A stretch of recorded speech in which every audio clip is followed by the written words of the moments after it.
All right, so on Sundays, I've been going to a local gym, aquatic centre, to have a sauna and sit in the spa for a little while. And today I even went into the gym there and did a quick 20-minute session for back and biceps.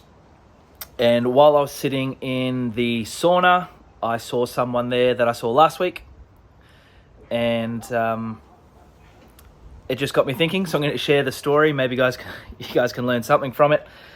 But this guy sits in the sauna for quite a long time. I'm in there for about 30 minutes. Often he's in there when I first get in. And then he'll go out and he's hell sweaty and hell fidgety. If you guys have sat in a sauna for a while, you'll find and you'll notice you're calm for a little while. And then the more you sweat, the more... You see everyone, I do it too, but everyone kind of starts fidgeting.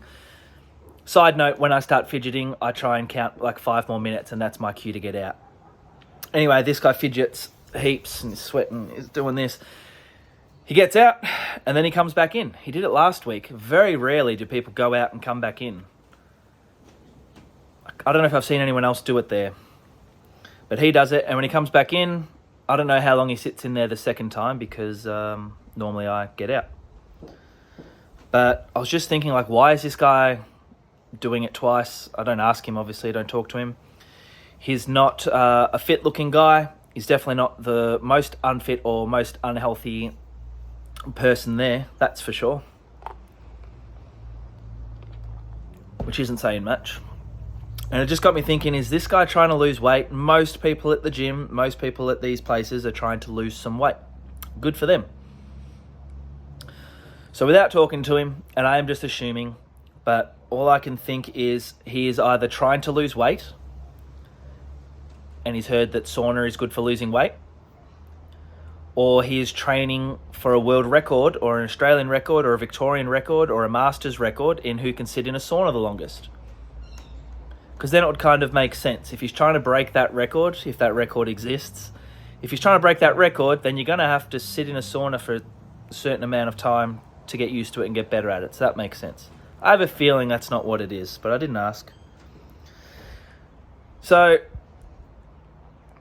I don't know what the benefit is of doing mega long saunas. I haven't looked into it. Maybe there are some studies. Maybe you know something.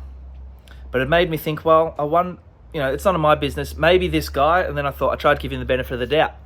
Maybe being in the sauna right now stops him from going home and being depressed. Maybe going in the sauna is good for him in ways that he doesn't need to explain to me and I don't understand.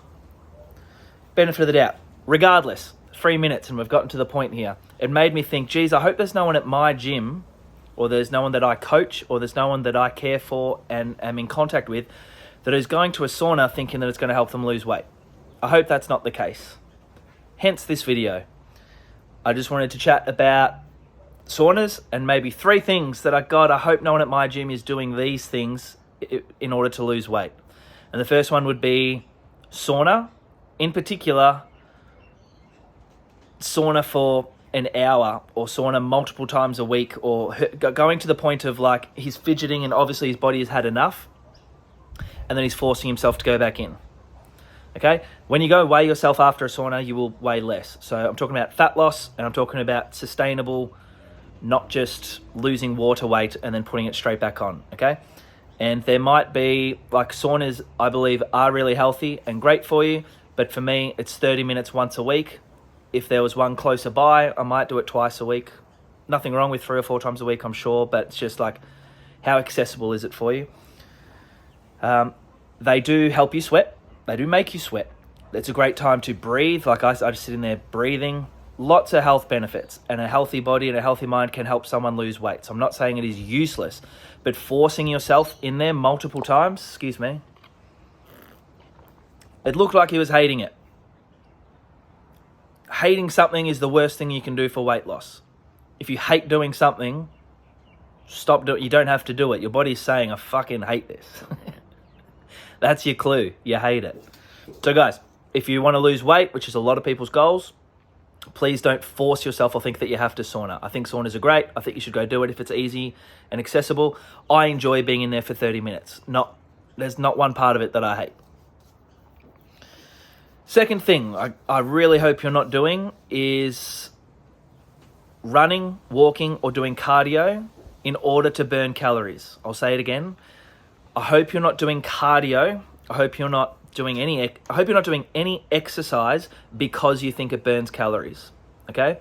Whether calories exist or not, or what they are and how we use them and things like that can be a different topic. Let's just assume that they exist and they're real and it's measurable.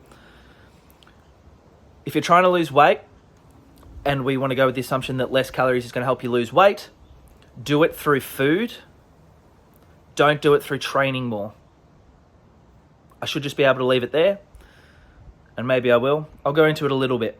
If you go and burn 200 calories, however you'd measure that, seems ridiculous. But if you go and burn, your watch says 200 calories, you've got some data, you burn 200 calories, your body is just going to find a way to preserve 200 calories somewhere else. So you can do cardio. You can go for walks. Let me take that off.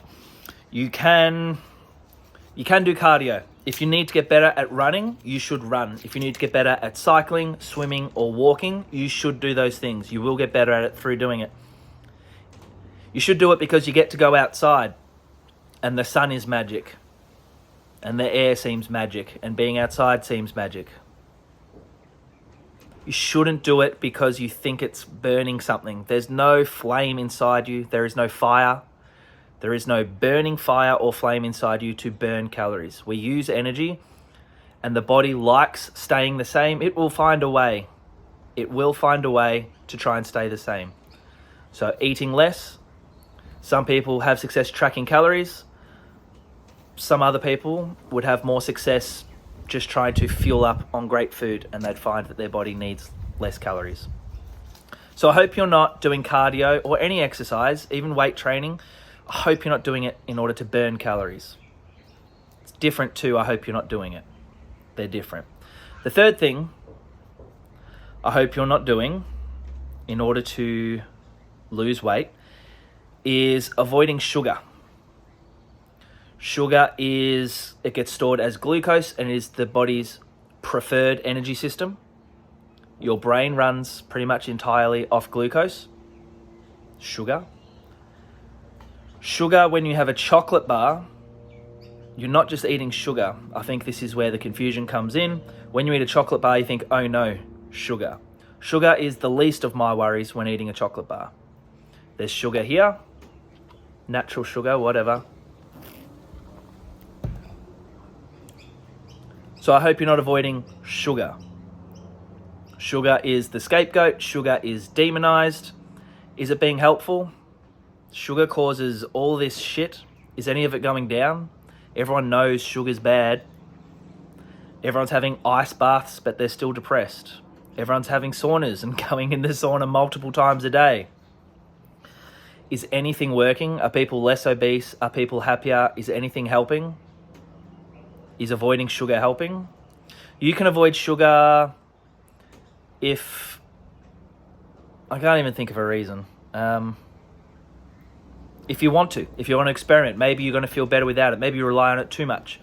But when you avoid sugar, you're probably going to take out 1,000 chemicals. Because if you stop eating...